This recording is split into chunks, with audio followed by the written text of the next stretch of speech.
Good afternoon. My name is Emily Moore, and I'm going to present to you about the 3 levels of government control of public education. A little bit about myself before we begin. I was born and raised in Kansas. I am 26 years old. I got my degree in elementary education at Sterling College. I got my master's degree in curriculum and instruction through McPherson College. I currently live in Hutchinson, Kansas. I have one niece, so any spare time that I get, I love to spend with her. I also work at a girls' home at Victory Village, just outside of Hutchinson. A little bit about the elementary school that I work at. We have about 250 students enrolled. We are 100% free and reduced lunch. We are a Title I school. Our kids, a lot of our kids have faced some trauma. We have behaviors as well in our school that we deal with daily. The average class size is about 20, and then we have two classrooms per grade. There we go. I teach 5th grade at Lincoln. We are currently going into our first year of the redesign process, so we are really excited about that. Our BLT team, our building leadership team that I get to be a part of, is kind of leading the way in that, so we are all just ready to get started. Our district has 7 elementary schools. We have a 7th grade middle school, an 8th grade middle school, and then a combined high school.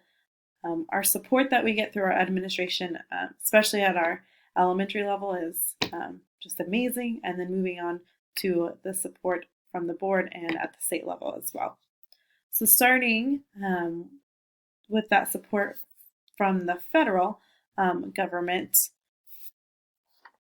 most day-to-day operations of schools take place at the state and local level. However, they provide funding, they create laws.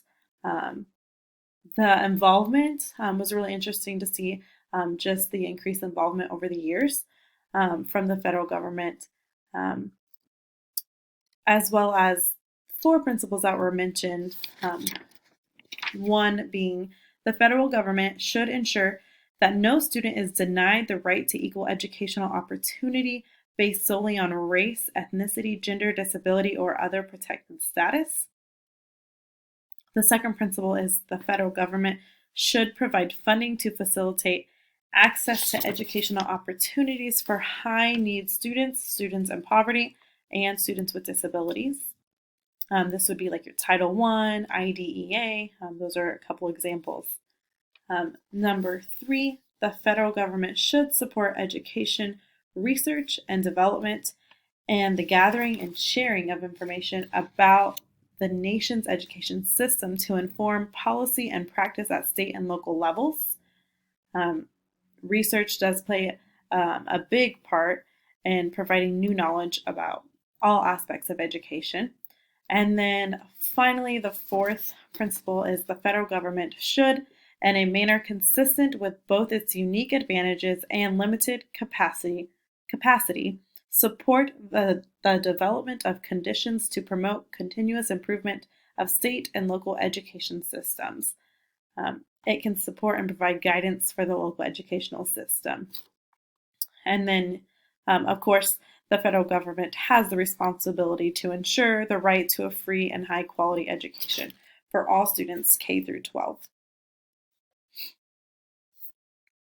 At the state level, the state level delegates to local schools, but they also can reclaim that authority if need be. They pass state laws, like the Common Core Initiative, that the state develops. The laws that they create they concern the school practices and the needs of the schools within their state. Then they create the standards, establishing those standards for other subjects and for what works in their state. And then, of course, the funding the state provides for slightly less than half of the school's operating costs. And then the state's also in charge of licensing. At the local level, They are delegated by the state level as kind of moves down. They make decisions for schools. They make the school districts. They create school districts, which is governed by the school board. And of course, they make policies, procedures, and scheduling. And as far as funding goes, they fund the other half of the funding that the federal and state do not cover. Who is in charge? So at the federal level, we have the Department of Education. In particular, Betsy DeVos is the Secretary of Education, and she is to ensure the right to free and public education and educational policies. Her position is a paid position. At the state level, we have the commissioner, which is the educational commissioner, which is Randy Watson, and he is to help create policies. He oversees the district offices, and he's the link between the government and the district.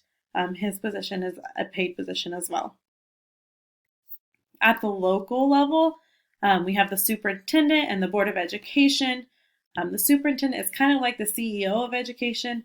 They're hired by the board, and they're overseeing that school district. And the Board of Education sets the policies, the visions and goals, and holds schools accountable for their scores.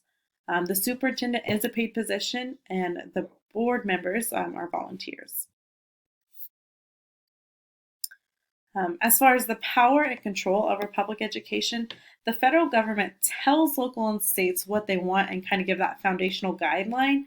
The state puts you to it and holds you to the standards in which they give. The local level follows what the state sets before them.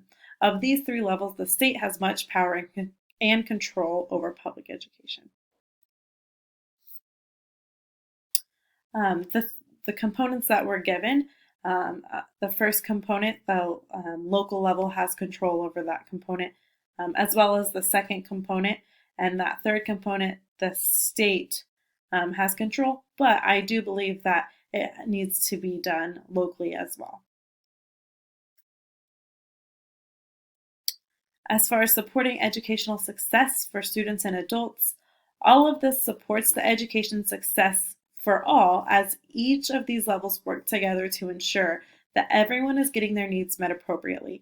Each level is using tools that are set in place to further the education of all students and prepare them for their future. Provided are the references that I used in the research